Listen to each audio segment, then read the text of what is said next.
Bismillah. Bismillahirrahmanirrahim. Assalamualaikum warahmatullahi wabarakatuh. Alhamdulillahilladzi anzala as-sakinata fi qulubil mu'minin liyazdadu imanan ma'a imanihim. Walillahi junudus samawati wal ard wa kana Allahu aliman hakima. Asyhadu an la ilaha illallah wahdahu la syarikalah lahul asmaul husna wa asyhadu anna Muhammadan abduhu wa rasuluhul mustafa. Hasbunallah wa ni'mal wakil, ni'mal maula wa ni'man nasir. Hasbiyallahu la ilaha illa huwa alaihi tawakkaltu wa huwa rabbul arsyil azim, amma ba'd. Bapak Ibu hadirin jamaah Masjid Al-Ikhlas yang sama-sama mengharapkan ridha, rahmat dan maghfirah Allahu Rabbul Alamin. Satu hari ada seorang laki-laki datang menghadap Rasulullah sallallahu alaihi wasallam. Kemudian ia berkata, "Ya Rasulullah, inni uridu safarat." Sesungguhnya saya bermaksud untuk safar, untuk melakukan perjalanan. Fazawwijni, maka bekalilah aku. Orang ini datang menghadap Rasulullah sallallahu alaihi wasallam menginginkan agar Rasulullah sallallahu alaihi wasallam memberikan bekal padanya. Hari ini di antara saudara-saudara kita juga akan melakukan safar, melakukan perjalanan dalam rangka menunaikan ibadah haji. Masjid Al-Ikhlas memfasilitasi menyelenggarakan acara pembekalan. Maka mari kita berkaca apa yang dilakukan Rasulullah sallallahu alaihi wasallam ketika ada di antara sahabatnya yang meminta itu. Pertama, Rasulullah sallallahu alaihi wasallam mendoakan ia, zawadakallahu taqwa. Semoga Allah membekalimu dengan takwa. Apa yang disampaikan Rasulullah sallallahu alaihi wasallam ini, karena takwa adalah bekal terbaik. Tadi dibacakan oleh qari ya. Wa tazawwadu fa inna khairaz zadit taqwa. Dan berbekalah kalian, sesungguhnya sebaik-baik bekal itu adalah takwa. Dan ayat 197 surat Al-Baqarah ini ayat yang berkaitan dengan haji. Jadi bekal terbaik bagi siapapun yang akan menunaikan ibadah haji adalah takwa. Ada satu riwayat, Umar bin Khattab radhiyallahu an pernah berbincang-bincang dengan sahabat lain namanya Ubay bin Ka'ab. Ini obrolan di antara para sahabat. Obrolan warung kopi. Tapi obrolan di kalangan para sahabat itu obrolan penuh faedah. Umar ini sahabat senior. bertanya pada Ubay, meminta pandangannya apa yang dimaksud dengan takwa. Umar bertanya pada Ubay itu bukan gak tahu. Umar itu orang alim, orang berilmu. Umar itu termasuk di antara sahabat yang utama. Tapi bisa jadi pandangan setiap orang itu berbeda. Dan ketika mereka menyampaikan saling melengkapi. Ternyata benar. Ubay tidak langsung menjawab pertanyaan Umar. Ubay malah balik bertanya. Imma salakta tariqan dha syauk. Apakah kamu pernah melalui jalan yang penuh dengan onak dan duri? Saya yakin setiap kita pernah melalui jalan yang kayak gitu. Ya? Jalanan yang licin. Ya? Jalanan yang penuh dengan kerikil-kerikil tajam. Jalan butut lah. Ya. Mudahlah kita mendapati jalan-jalan butut ya. Apalagi kalau misalnya waktu hujan turun ya. Kemudian di turunan. Wah. Bagaimana sikap kita ketika kita melalui jalan yang seperti itu? Nah ini yang ditanyakan oleh Ubay pada Umar bin Khattab. Umar menjawab, syamartu wajtahadtu. Saya terus berjalan, diiringi kehati-hatian. Jadi, kalau memang tetap harus melalui rute itu, maka dia akan berhati-hati melalui jalan. Ubay berkata, syamartu wajtahadtu. Kata Umar, syamartu wajtahadtu. Aku terus berjalan diiringi dengan kehati-hatian. Maka Ubay berkomentar, fadzalika taqwa. Itulah takwa. Takwa itu sikap ihtiyat. Takwa itu sikap hati-hati.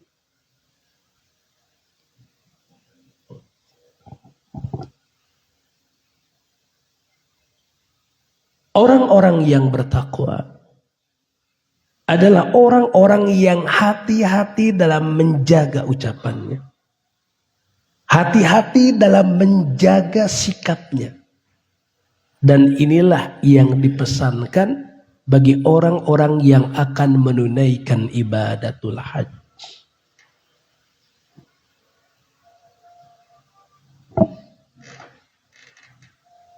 Orang tadi yang datang pada Rasulullah Sallallahu Alaihi Wasallam, ia ingin mendapatkan tambahan. Ia pun berkata, zidni, tambahkanlah kepadaku ya Rasulullah.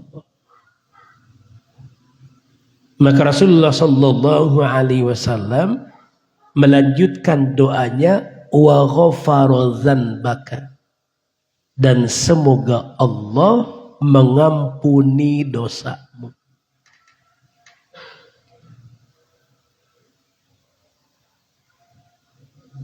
Jamaah sekalian, ada seseorang datang pada Hasan Basri. Ia mengadu pada Hasan Basri.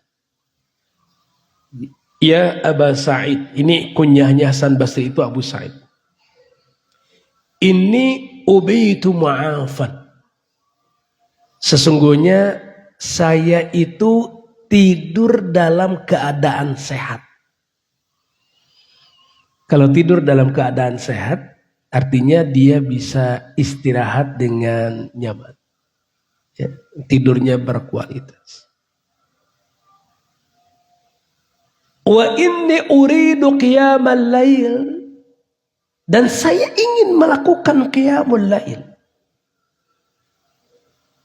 Ini harusnya kalau orang tidur dalam keadaan sehat, tidur di awal malam,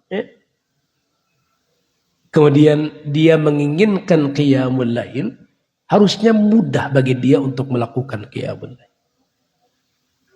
Wa u'iddu tahuri, dan saya sudah mempersiapkan alat bersucinya. Jadi bukan hanya sekedar ingin doang melakukan qiyamul lail, tapi perlengkapan sudah disiapkan. Fama bali la aqum, tapi mengapa saya enggak bangun juga? Iya teh keblu katawa naon ieu teh. Nah, ini jawaban Hasan Basri ini. Ini yang berkaitan dengan doa Rasulullah sallallahu alaihi wasallam tadi. Dzunubuka qaidatuka. Dosamu membelenggumu. Jamaah sekalian, yang membuat kita malas beramal, yang membuat kita susah khusyuk, yang membuat kita nggak betah sholat, yang membuat kita itu bakhil berinfak, bisa jadi bukan karena kurang harta, bukan karena fisik kita yang terganggu, tapi bisa jadi karena dosa-dosa yang banyak yang ada dalam diri kita.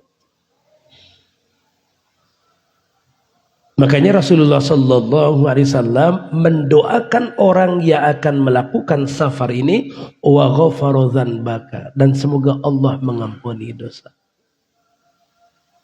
Ketika seseorang menunaikan ibadah haji, ini sarana bagi dia untuk mendapatkan ampunan Allah Rabbul Alamin. Bahkan jamaah sekalian, Rasulullah sallallahu alaihi wasallam menegaskan, wal hajjul mabrur laisa lahu jazaa'un illal jannah. Haji mabrur itu tidak ada balasan baginya kecuali surga. Dua ya.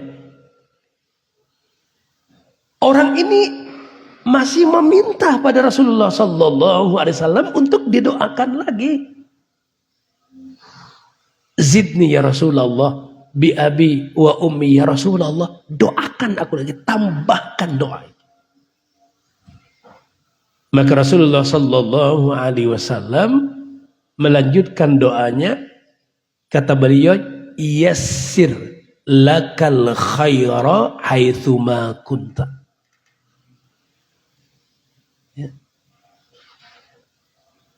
Ya Allah, mudahkanlah kebaikan untuk, mudahkanlah kebaikan untukmu dimanapun engkau berada.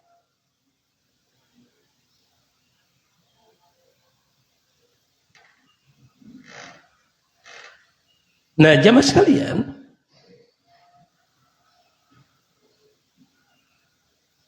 apa yang disampaikan Rasulullah sallallahu alaihi wasallam inilah yang kemudian menjadi doa bagi orang yang akan menunaikan ibadah haji.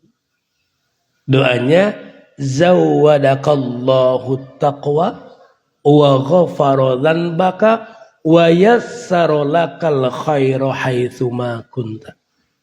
Semoga Allah Subhanahu wa taala membekalimu dengan takwa, mengampuni dosamu, dan memudahkan kebaikan untukmu dimanapun kamu berada. Nah, jadi pagi ini kita doakan ya saudara-saudara kita yang akan menunaikan ibadah haji dengan doa yang diajarkan Rasulullah sallallahu alaihi wasallam ini. Zawwadakallahu taqwa wa ghafara dzanbaka wa yassara lakal khaira haitsu ma kunta.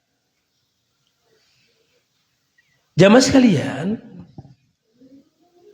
haji adalah syariat yang diturunkan oleh Allah Rabbul Alamin jauh sebelum Rasulullah sallallahu alaihi wasallam diutus. Allah Azza wa Jalla memerintahkan kepada Nabiullah Ibrahim alaihissalam untuk menyeru manusia menunaikan ibadah haji. Ini yang disebutkan di ayat 27 surah Al-Hajj. Wa adzin fin nasi bil hajj ya'tuka rijalan wa ala kulli dhamir ya'tina min kulli fajjin amiq. Jamaah sekalian, ketika Nabiullah Ibrahim alaihissalam diperintahkan oleh Allah Azza wa Jalla untuk menyeru manusia menunaikan ibadah haji, beliau bingung, Pak. Bagaimana menyeru orang-orang untuk menunaikan ibadah haji saat itu, Pak? Kalau sekarang kita bisa menggunakan media sosial, ya, bisa menggunakan speaker, ya, atau menggunakan televisi, radio, ya, menyeru orang-orang untuk menunaikan ibadah haji. Di masa Nabi Ibrahim, sarana itu belum ada. Jadi dalam Al-Mustadrak ada satu riwayat. Nabiullah Ibrahim alaihissalam itu, ia berkata, "Ya Rabb, kaifa uballighu sauti?" Ya Allah, bagaimana saya bisa menyampaikan suara saya? Tapi Allah Rabbul Alamin berkalam, "Adzin wa alayyal balag." Seru olehmu, aku yang akan menyampaikan seruan. Dan di ayat ini Allah Azza wa Jalla menjamin, ya'tuka rijalan wa ala kulli dhamir. Manusia itu akan mendatangimu. Maksudnya memenuhi seruan Nabiullah Ibrahim alaihissalam. Ada yang berjalan kaki, ya. Bagi yang dekat di situ melakukan perjalanan kaki. Ada yang wa ala kulli dhamir. Ini domir itu sebutan untuk unta yang jadi kurus, asalnya gemuk karena jauhnya perjalanan. Kan unta itu bisa nyimpan air, Bu. Unta itu sekali minum itu sekitar 120 liter. Ya, unta. Kita bapak paling gak seberapa mili ta, Bapak ya? Unta itu sekali minum 120 liter. Ya, sekali. Nah, jadi lamanya perjalanan ini akhirnya perbekalan air di perutnya itu habis. Jadi pewat deui untana. Yatina min kulli fajjin amiq. Mereka akan datang dari berbagai penjuru yang jauh. Dan jemaah sekalian, apa yang dikalamkan oleh Allah Rabbul Alamin di ayat ini terbukti hingga saat ini, Pak. Ya. Orang-orang datang dari berbagai penjuru untuk menunaikan ibadah haji.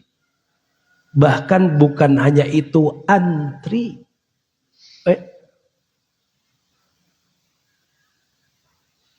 Bukan hanya sekedar di tahun ini. Tahun depan sudah ada antriannya. Tahun depannya sudah ada antriannya. Panjang antriannya. Ya, mudah-mudahan kita dimudahkan oleh Allah Subhanahu wa Ta'ala untuk bisa menunaikan ibadah haji. Yang penting jangan putus asa. Ya. Jangan pesimis, tetap optimis.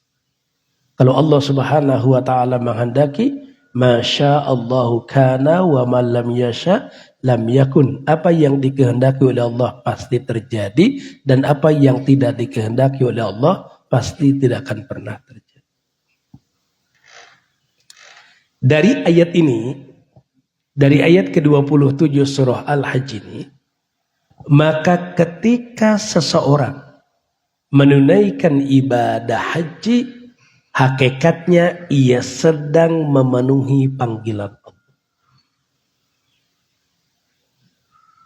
Jadi keliru ya, keliru.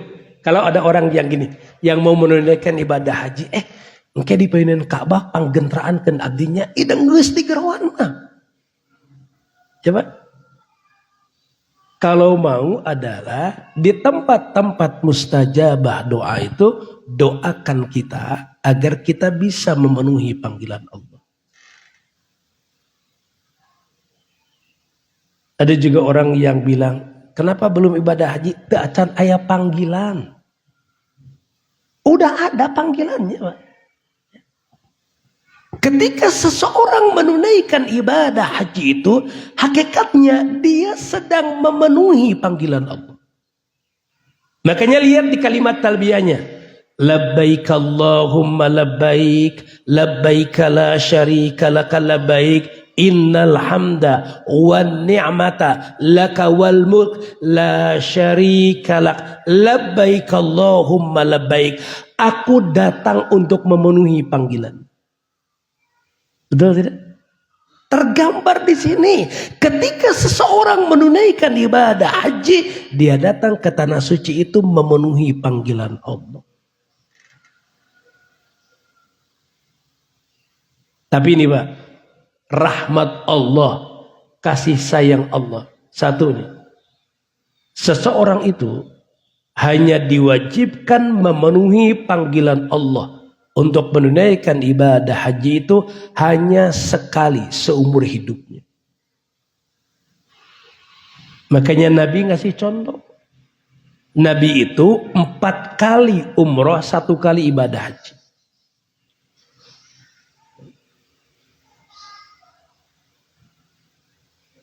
Yang kedua, kewajiban memenuhi panggilan Allah itu hanya bagi orang-orang yang mampu. Walillahi 'alan nasi hijjul baiti man istata'a ilaihi sabila. Yang ketiga, barang siapa yang belum mampu sampai wafatnya ia belum mampu, maka dia tidak berdosa karena itu. Tapi anu kaopat, barang siapa orang yang mampu memenuhi panggilan Allah, tapi dia tidak penuhi panggilan itu, dia berdosa. Kerta fakuranan, ai orang mampu atau henteu. Betul tidak Pak? Ya. Nih jamaah sekalian, kalau rumah kebeli, mobil kebeli, kebon kabeli, motor sabaraha hiji, tapi nyebutkeun teu mampu ngalaksanakeun ibadah haji, Bang Haji bilang terlalu.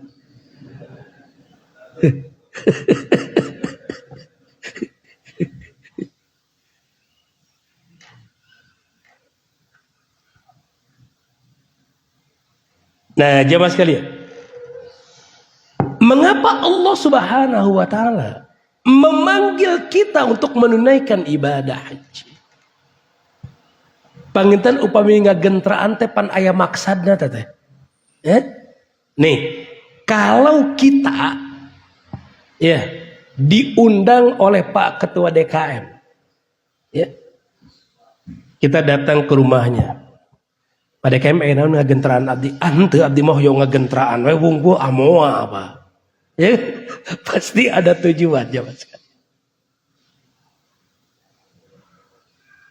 Nah, jemaah sekalian, saya ingin menyampaikan beberapa hikmah ya. Di balik panggilan Allah Azza wa Jalla untuk kita. Isyarat yang kita tangkap dari kalimat-kalimat yang dibaca dan apa yang terjadi pada jamaah haji di sana. Pertama jemaah sekalian. Pertama, Allah Azza wa Jalla memanggil kita. Ini bagian dari ujian keimanan kita. Bagian dari ujian loyalitas kita. Jamaah sekalian, kita ini diberi nikmat oleh Allah, Pak. Kita tinggal di bumi Allah. Kita menghirup udara yang disediakan oleh Allah. Kita meminum air yang disediakan oleh Allah. Kita makan minum dari rizki yang disediakan oleh Allah. Tidak ada sejengkal tanah pun kecuali milik Allah. Wa ma bikum min ni'matin faminallah. Tidak ada satupun nikmat kecuali nikmat itu dari Allah. Kemudian Allah Azza wa Jalla memanggil kita untuk menunaikan ibadah haji. Lamun orang masih kena lobang ngeles, itu can siap nukar itu. Mana realitas kita, mana keberpihakan kita, mana bukti kita keimanan kepada Allah. Laras tawa. Di ayat 2 surah Al-Ankabut, Allah Azza wa Jalla berkalam, ahasiban nas ayyutraku ayyakulu amanna wa hum la yuftan. Apakah mereka mengira mereka dibiarkan berkata amanna, kami beriman, wa hum la yuftanun, kemudian mereka tidak diuji. Wa laqad fatanna alladhina min qablihim fala ya'lamanna Allahu alladhina sadaqu wa la ya'lamanna al-kadhibin. Sungguh Allah telah menguji orang-orang sebelum mereka, sehingga Allah mengetahui siapa orang-orang yang benar-benar iman dan siapa orang yang mendustakan keimanan. Panggilan haji ini ujian keimanan kita. Bener enggak nih beriman? Cing orang gerwan ke dia. Datang tuh. Satu. Hikmahnya. Yang kedua, jamaah sekalian, ketika jamaah haji mengucapkan talbiyah, maka konten isi dari talbiyah itu ini tauhidullah, meneguhkan tauhid kita. Labbaik Allahumma labbaik, labbaik la syarika laka labbaik, innal hamda wan ni'mata laka wal mulk la syarika lak. Nah, yang kedua jemaah sekalian, kita menunaikan ibadah haji itu dalam rangka menguatkan tauhid kita. Jemaah sekalian, kita setiap hari sholat di sini, Pak ya, menghadap kiblat. Kan syarat sah sholat menghadap kiblatnya. Jamaah sekalian, namun sholatnya yang hadap ke ditu, bari apa-apa kiblatnya kabelah ditu, nggak sah sholatnya. Kali-kali cara sholat variasi, ya Pak ya, menghadap ke semua arah, temenang Pak. Ya. Ketika kita melaksanakan sholat, ada yang pakai sajadah, gambar tepan Ka'bah, Pak. Ya? Gambar tepan Ka'bah. Ketika kita menunaikan ibadah haji, maka kita melihat Ka'bah itu di depan kita.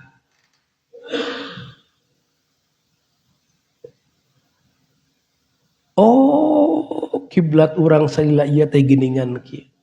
Da urang yang hadap kiblat di mah cantang tuh lurus, Pak. Ya Pak ya. Kita menghadap kiblat di sini, lamun make iya Pak ya, make benang cantang tuh lempeng kan itu teh, Pak. Betul tidak Pak ya?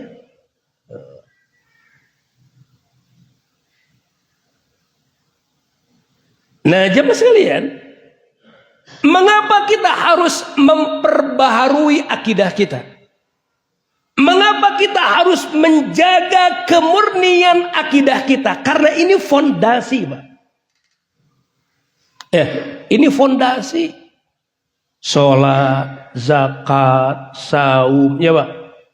Amalan-amalan lain itu berdiri di atas fondasi itu. Bagaimanapun bagusnya sholat kita, bagaimanapun bagusnya saum kita, kalau fondasinya rapuh, hancur. Mari kita lihat di ayat ke-82 surah Al-An'am. Allahu Rabbul Alamin berkalam, alladzina amanu wa lam yalbisu imanahum bizulmin Orang-orang yang beriman dan tidak mencampur adukan keimanan mereka dengan kezaliman. Ulaika lahumul amnu wa hum muhtadun. Mereka adalah orang-orang yang mendapatkan keamanan dan mereka adalah orang-orang yang mendapatkan petunjuk. Ini sahabat ketika mendengar ayat ini, Pak. Mun bahasa orang mangadeg-deg. Ya, aduh, berat, leles, Pak. Ya, ketika mendengar ayat itu langsung lemes ini. Ini ayat yang paling berat yang dirasakan oleh para sahabat. Mengapa demikian? Karena persepsi mereka zulmin di ayat itu maknanya luas. Dan siapa di antara mereka yang belum pernah menzalimi diri? Diwakili sahabat Abdullah bin Mas'ud. Mereka bertanya, ya Rasulullah, fa'ayyina lam yadlim nafsahu. Ya Rasulullah, siapakah di antara kami yang belum pernah menzalimi dirinya? Nih jamaah sekalian. Jamaah sekalian itu baru pulang kerja nih Pak. Capek dan besok harus kerja lagi. Ngan penting eta teh timnas Pak. Ya main. Kapak salah lajo ta Pak. Depan eta teh ya supporter teh wah lalajo Pak, maksakeun nobar eta lalajo Pak ya. Padahal ngantuk, lemes dan besok harus kerja. Nah, apa yang dilakukan oleh jamaah itu contoh dari menzalimi diri.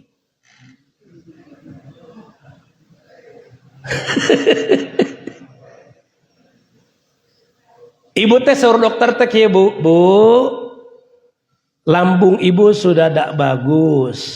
Coba ya Bu ya, kurangi pedasnya. Cek ibu teh tina HTT. Wah dokter, diguguti ngomongan dokter. Jadi ketika pulang teh, anger Pak. Sampai akhirnya, aduh, murilit deui. Nah, apa yang dilakukan oleh ibu itu sedang menzolimi diri. Dan setiap kita hampir Pak pernah melakukan itu. Nah itu yang diungkapkan oleh para sahabat. Ya Rasulullah fa'ayyina lam yadlim nafsahu. Ya Rasulullah, siapakah di antara kami yang belum pernah menzalimi dirinya? Nah maka Nabi meluruskan itu. Kata Nabi, alam tasma'u biqauli Luqman inna syirka la zulmun azim. Apakah kalian tidak pernah mendengar perkataan Luqman, sesungguhnya syirik itu benar-benar kezaliman yang sangat besar. Jadi zulmin yang dimaksud di ayat itu maknanya adalah syirik. Orang-orang yang beriman dan tidak mencampur adukan keimanan mereka dengan syirik. Mereka itulah yang akan mendapatkan keamanan dan mereka itulah yang akan mendapatkan petunjuk. Jamaah sekalian, jadi agar keimanan kita memberi faedah pada kita, jaga keimanan kita tetap original. Jangan kena topping ya Mas. Topping syiriknya jaga ini ya Mas.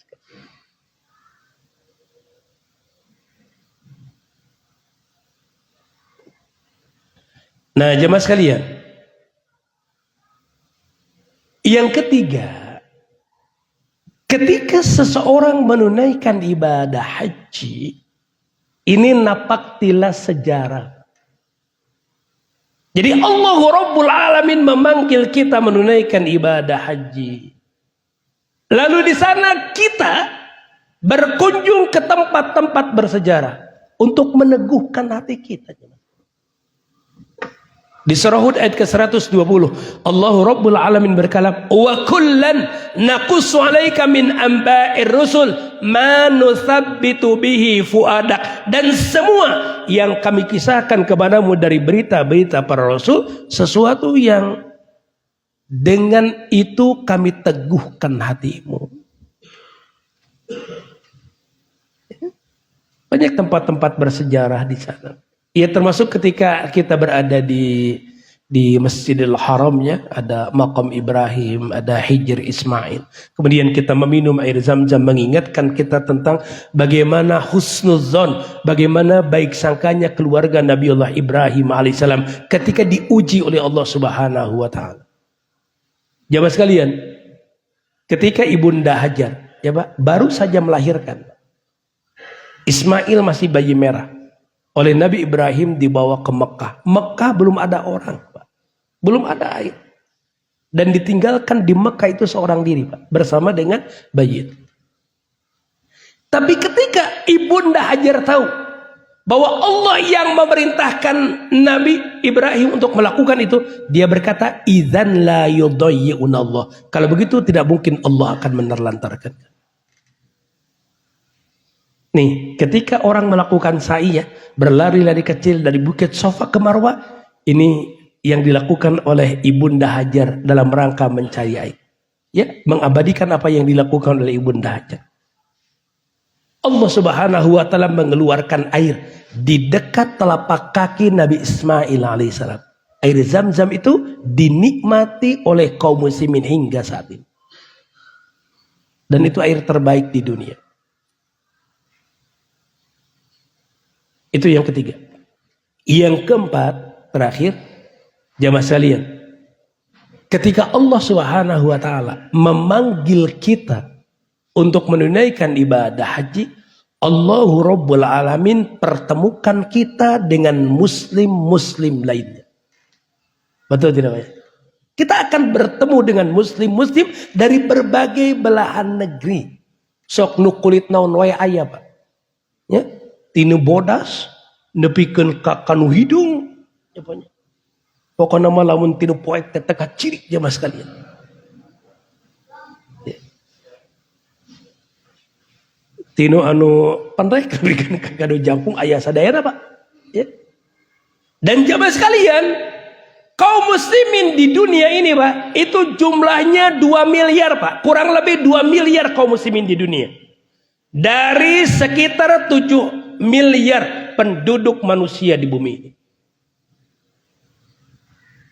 Ini jamaah sekalian, kalau Kristen itu dipisah ya, Protestan dan Katolik, maka Muslim ini terbesar. Dan perkembangannya, grafiknya dari waktu ke waktu naik. Ketika seorang Muslim menunaikan ibadah haji, dia bertemu dengan Muslim dari belahan bumi lainnya. Menimbulkan rasa percaya diri, Pak. Menimbulkan rasa bangga. Kemudian keyakinan, Pak. Oh, Islam ini benar. Makanya dihujat, dihina, ya Pak ya, direndahkan, dizolimi, tapi grafiknya terus. Dulu jamaah sekalian, di masa Rasulullah SAW ada orang-orang yang gini, Pak. Ketika tahu ya Rasulullah SAW mendakwakan Islam, mereka tahu gini, kalau dia benar, maka satu saat nanti dia akan bisa menaklukkan kaumnya. Jadi orang ini nunggu, Pak, sampai peristiwa Futuh Mekah. Sesudah peristiwa Futuh Mekah baru masuk Islam. Nah, jamaah sekalian, ketika orang berbondong-bondong menunaikan ibadah haji, ketika Islam terus berkembang di berbagai belahan negeri, apa yang membuat kita masih meragukan agama ini? Maka ketika seseorang menunaikan ibadah haji, nah, meneguhkan keyakinan bahwa Islam ini adalah agamanya. 4 ini jemaah sekalian ya. Di antara hikmah mengapa Allah Subhanahu wa taala memanggil kita untuk menunaikan ibadah haji. Pertama, ini ujian nih, ujian loyalitas. Bener gak kalau kita ini setia kepada Allah, kalau kita ini berpihak kepada Allah. Yang kedua, ini perjalanan untuk meneguhkan akidah kita. Perjalanan untuk memantapkan tauhid kita. Yang ketiga, ini perjalanan sejarah. Napaktilah sejarah. Untuk meneguhkan langkah kita, mengikuti jalan yang ditempuh oleh para nabi dan para rasul, jalan yang ditempuh oleh generasi salaf. Dan yang keempat, ini perjalanan ukhuwah. Kita dipertemukan oleh Allah Rabbul Alamin dengan muslim dari belahan dunia lain. Dan jamaah sekalian, ini memotivasi kita untuk, kata orang Sunda mah, kurung batok. Ya Pak ya? Tidak bagaikan katak dalam tempurung. Ya Pak ya? Ingat Pak, kalau kita, anak-anak kita pintar berbahasa Arab, pintar berbahasa Inggris. Meureun di ditu teh moal kumpul teh jeung orang Garut teuing, jeung orang Ciamis teh. Ya Pak ya? Hah? Kita bisa membuka pergaulan nih Pak. Ya, ngobrol dengan orang-orang Mesir, ngobrol dengan orang-orang Arab sana, ngobrol dengan kita bisa menjalin pertemanan dengan mereka. Ya? Nah, oleh karena itu kita ya harus berazam, kita belajar dan mendorong anak-anak kita belajar sehingga nih naikkan level kita Pak. Pergaulan kita bukan hanya sekedar pergaulan lokal, ya Pak ya, tapi juga kita bergaul di dunia internasional dengan muslim-muslim dari belahan dunia lain. Demikian jamaah sekalian yang bisa disampaikan. Kita berdoa kepada Allah Rabbul Alamin, semoga saudara-saudara kita yang akan menunaikan ibadah haji ya di tahun ini, mudah-mudahan dimudahkan perjalanannya, apa yang diinginkan dikabulkan oleh Allah Rabbul Alamin, karena an-nasu bit-tafkir wallahu bit-tadbir. Manusia itu hanya punya rencana, Allah jualah yang menentukan. Ya mudah-mudahan apa yang diinginkan dikabulkan oleh Allah Rabbul Alamin, dimudahkan perjalanannya sampai ke tanah suci, bisa menunaikan rukun dan wajib haji di sana, kemudian juga bisa memperkayanya dengan amalan-amalan sunnah, menunaikan manasik sesuai dengan tuntunan Rasulullah Sallallahu Alaihi Wasallam, disehatkan fisiknya ya, jaga selama di sana ya, jaga selama di sana, tidak israf ya, tidak berlebih-lebihan agar kondisi fisik tetap terjaga sehingga bisa optimal untuk beramal soleh ya, untuk beramal soleh di sana. Kemudian ya kita bermohon kepada Allah Rabbul Alamin, semoga mereka bisa kembali lagi ke sini, kembali lagi ke tanah air dalam keadaan sehat walafiat dan menyandang predikat sebagai haji dan hajjah yang mabrur dan mabrur ya. Pengalaman saya kemarin waktu terakhir umroh, ketika saya berupaya untuk jaga ya makanan, asupan makanan, lebih banyak buah-buahan, sayur-sayuran ya. Alhamdulillah sampai di sini saya melakukan aktivitas biasa. Di hari pertama saya datang, saya sudah ngimami, karena jelang subuh ya, sudah ngimami subuh, kemudian sorenya sudah ngisi pengajian lagi, sudah biasa aja. Ya ikhtiarnya adalah itu ya. Ikhtiarnya adalah itu. Jadi ketika kita berada di sana, kita jaga ya, kita jaga. Asupan makanan kita jaga ya, istirahat kita jaga. Insyaallah semoga Allah Subhanahu wa taala menganugerahkan kesehatan bagi kita semua, dan mudah-mudahan kita dimudahkan oleh Allah Subhanahu wa taala yang belum menunaikan ibadah haji untuk menunaikan ibadah haji ya. Mudah-mudahan sesekali nanti ngobrol-ngobrol sama pengurus masjid. Mudah-mudahan nanti kita belajar manasik haji di sini, fikih haji di sini ya. Walaupun belum kan dipersiapkan ilmunya, sebagai tanda keseriusan kita satu saat ingin bisa menunaikan ibadah haji. Allahumma sholli wa sallim wa barik, amin ya Allah ya rabbal alamin. Allahumma inna nas'aluka bi anna nashhadu annaka antallah la ilaha illa antal ahadus samad alladzi lam yalid wa lam yulad wa lam yakul lahu kufuwan ahad. Ya Hayyu ya Qayyum birahmatika nastaghits. Ya Hayyu ya Qayyum birahmatika nastaghits. Ya Hayyu ya Qayyum birahmatika nastaghits. Allahumma zawwij lana taqwa waghfir dzunubana wa yassir umurana ya Allah. Allahumma ja'alhum hujjajan mabrurin. Allahumma ja'alhum hujjajan mabrurin. Allahumma ja'alhum hujjajan mabrurin. Rabbana afrigh alaina sabra wa thabbit aqdamana wansurna 'alal qaumil kafirin. Rabbana ighfir lana wa li ikhwanina alladhina sabaquna bil iman ولا تجعل في قلوبنا غلا للذين آمنوا ربنا إنك رؤوف رحيم ربنا هب لنا من أزواجنا وذرياتنا qurrata a'yun waj'alna lil muttaqina imama. Rabbana atina fid dunya hasanah wa fil akhirati hasanah wa qina adzaban nar. Rabbana taqabbal minna innaka antas samiul alim wa tub alaina innaka antat tawwabur rahim. Amin ya Allah ya rabbal alamin. Ila liqa'i ma'assalamah. Wassalamualaikum warahmatullahi wabarakatuh. Waalaikumsalam warahmatullahi wabarakatuh.